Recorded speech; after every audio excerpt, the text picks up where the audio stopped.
Eu sei que muita gente que me assiste é bem mais nova do que eu. Afinal, a maior parte do meu público eu vejo aqui tem estatísticas, meu amor. Gira ali entre 16 e 25 anos. Isso quer dizer que eu já tenho aí uns bons anos a mais do que vocês. E eu gosto desse momento nostalgia, gente. Quis fazer aqui um momento nostalgia, por quê? Esses dias lá no Twitter, eu vi várias threads bem legais de nostalgia. Uma thread de um cara que fez uma pesquisa e escreveu um livro sobre a história do Castelo Rá-Tim-Bum, me deixou muito nostálgico. Também surgiu lá no Twitter aquela coisa de poste aqui uma foto de um objeto que denuncia a sua idade. E eu postei a foto do chocolate surpresa. Lembra disso, chocolate surpresa, gente? É uma coisa muito do começo dos anos 90, que era um chocolate temático que vinha com card. Era como se fosse uma figurinha de papelão grande, assim. Tinha a época que veio os dinossauros, tinha a época que vinha o fundo do mar, enfim, era bem legal. Daí eu comecei a lembrar de como é que foi ser gay nos anos 90 e começo dos anos 2000, né? Porque lá em 2000 eu tinha o quê? Uns 13 anos por aí, já tava um pouco mais velho, mas como é que era, né, gente? Começar por aí, começar por você me seguindo, eu sou @Lorelai_Fox em todos os lugares. Mas naquela época não tinha como seguir ninguém, porque a internet, gente, era outro universo. Não existia internet como existe hoje, não existiam redes sociais, você não tinha como conhecer outros gays igual você conhece aí. Muito fácil, né? Só entrando em qualquer aplicativo, tanto no seu celular, gente, já começar por aí, né? Celular nem existia naquela época do jeito que existe hoje. Mas não tinha como conhecer outros gays. E não tinha como a gente saciar a nossa curiosidade e as nossas dúvidas sobre o que é ser gay, e principalmente sobre como, né, praticar ali o ato. Então, nos anos 90, começo dos anos 2000, existia a famosa, aquela que toda a nossa população brasileira já ouviu falar, que era a G Magazine. Você já teve acesso a uma G Magazine, gente? Porque eu já. Eu lembro que eu tava no colegial, um amigo meu tinha roubado, meio que roubado, de outra bicha que ele conhecia, umas par dessas revistas. Daí ele deixou lá pra eu ver, né? Eu fui ver, gente, eu não lembro quem que eram os caras que estavam nas revistas. Mas não achei legal. Confesso que eu não achei legal. Porque era uma coisa tão posada e era tão estranho. Até hoje eu acho meio estranho. Esses nu meio posado, assim, meio, sabe? Uns cara hétero posando pelado. Não sei, não curto. Não curto. E na época foi um grande choque pra mim ver aquilo numa revista. Era extremamente assustador, embora muito divertido. Daí, olha só, eu emprestei essas revistas pra outra bicha amiga minha, a bicha nunca me devolveu. Tá lá com as páginas tudo grudada, né, minha filha? Mas a maneira da gente conhecer outros gays era, ou se você fosse muito esperto, você captava ali pelo seu gaydar enquanto você andava pela rua, enquanto você ia no shopping, ou você entrava no bate-papo UOL, que é uma coisa que existe até hoje. E eu conheci muita gente no bate-papo UOL, gente. Bate-papo UOL era babado. Fiz vários amigos ali no bate-papo UOL, enfim, na época não era uma coisa só sexual, às vezes era só pra você trocar ideia com alguém que era gay também e você não tinha onde conhecer outros gays. Mas como é que a gente se identificava gay naquela época? Hoje em dia, você com 12, 13 anos, entra no YouTube, conhece um canal de uma louca de peruca e já percebe, olha, talvez eu seja do mundo da diversidade. Naquela época eu tinha que fazer o quê? Eu tinha que assistir desenho, sei lá, Sailor Moon.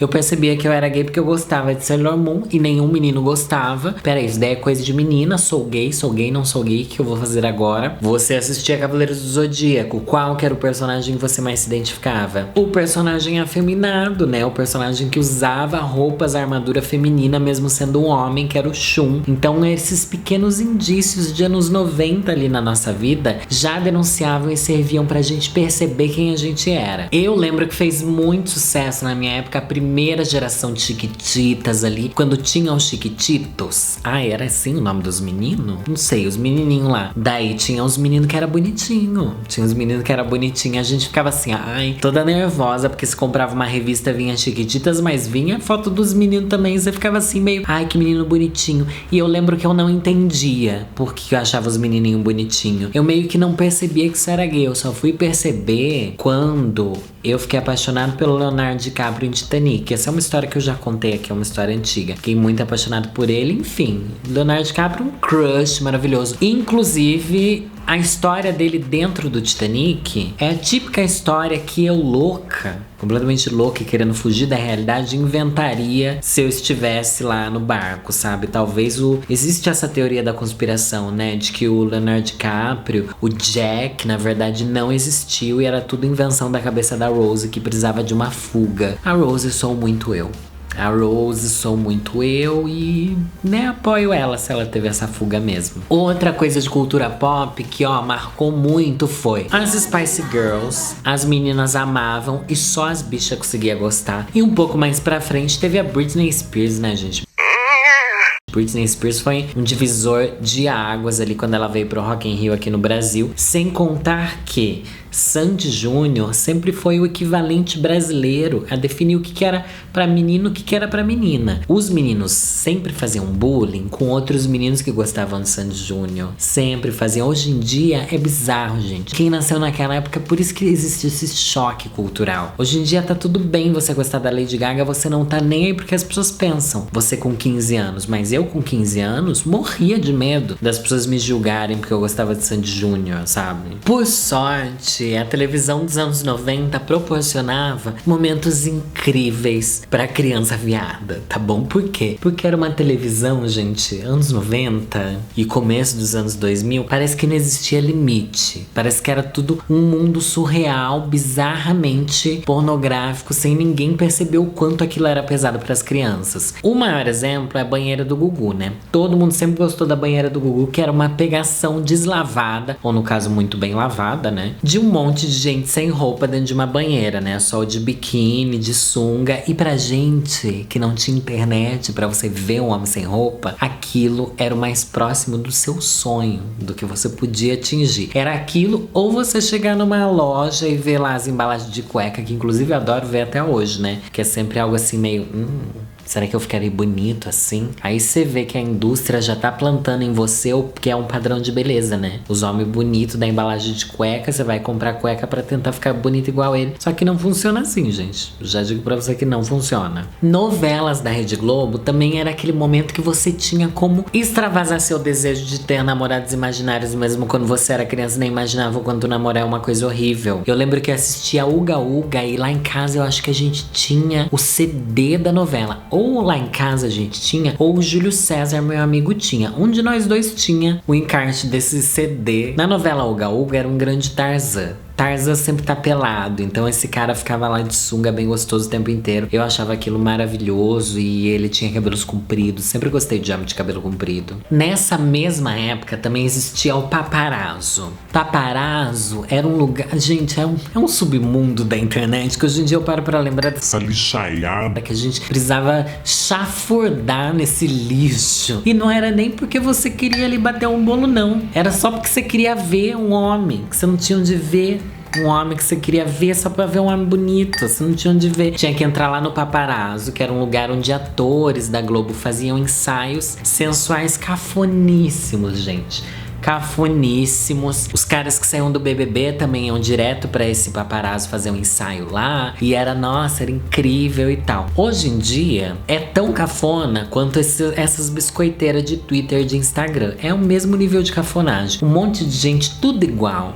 Tudo padrão, padrão, padrão. Com umas fotos cafona fazendo uma cara de sexy sem ser sexy, tá bom? Eu queria muito voltar no tempo e achar as fotos que eu via no Paparazzo, porque olha, uma tristeza. Já pra lembrar de fotos, muita gente gostava dos colírios capricho, né? Coitado do Federico De Vito, né? Sofreu com as bichas perseguindo ele, falando que ele era gay, sendo que na verdade ele nem se entendia como gay naquela época. Mas eu não tinha acesso à revista Capricho. Eu não tinha amigas que compravam essa revista, mas eu sei que marcou muito essa geração dos anos 2000 ali. O que eu via bastante era a revista Nova Cosmopolitan. E na revista Nova sempre apareciam uns caras gostosos, porque era uma revista pra mulher, sabe? Pra mulher descolada, pra mulher moderna. Então tinha lá uma seção que era os galãs da Nova, uma coisa assim. Mas se eu não tinha acesso a Capricho, eu tinha acesso à Nova. Como é que eu tinha acesso à Nova? Eu frequentava a academia, sim, gente, quando eu tinha 15 pra 16. 16 anos, eu ia pra academia lá no Sorocabão, lá no Júlio de Mesquita. E lá na academia tinha essa revista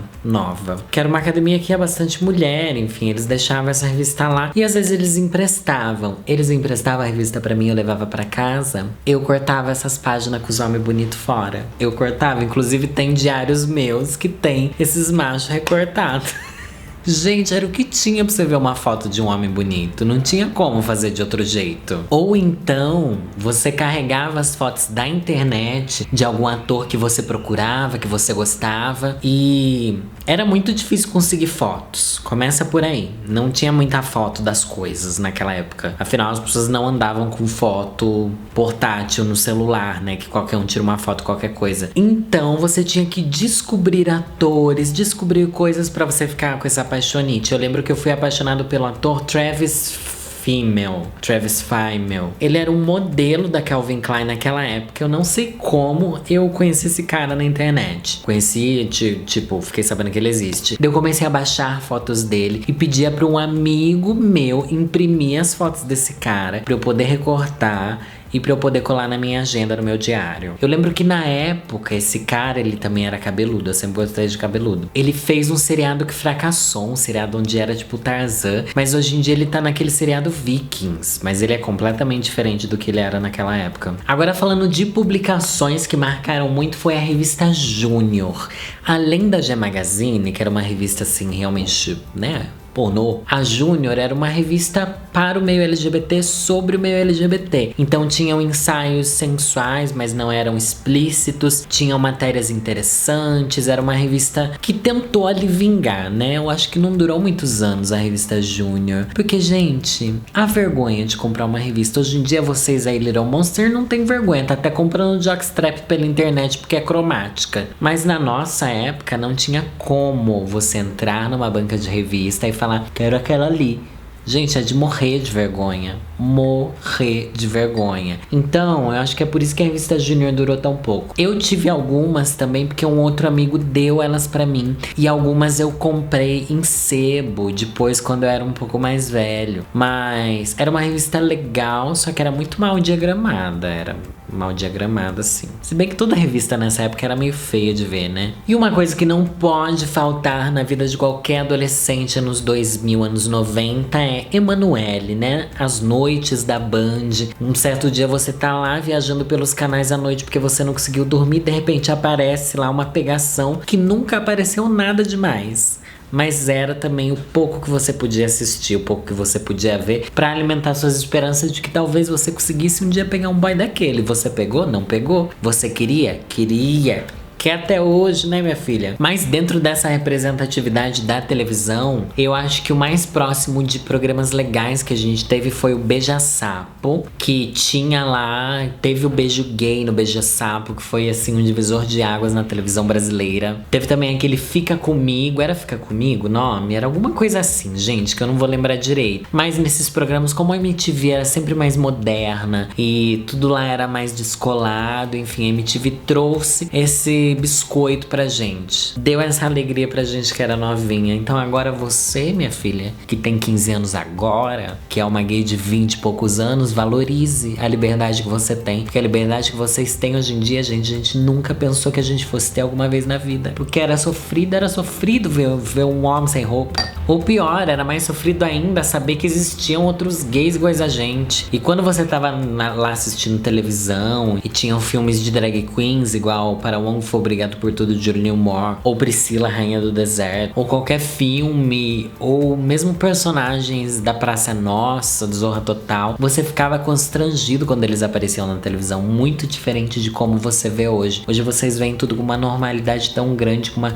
facilidade de ter acesso a tudo que a gente não teve antes. Queria militar? Não queria, mas acabei dando uma militada aqui no final, né? Quais outros grandes momentos das crianças dos anos 2000, anos 90, que vocês se lembram e que marcaram a sua infância? Comente aqui embaixo. Quem sabe eu não venha com uma parte 2 desse vídeo, tá? De recordações, né? Porque eu já tô velha. Eu quis vir uma coisa aqui meio Kris Jenner hoje, porque quis pegar esse papel de senhora mesmo. Se inscreva aqui no canal, também vai lá curtir meu podcast, o Podcast para Tudo, nas plataformas de streaming. Não deixe de dar um like nesse vídeo, viu? Meu nome é Lorelai Fox e é nessa que eu vou.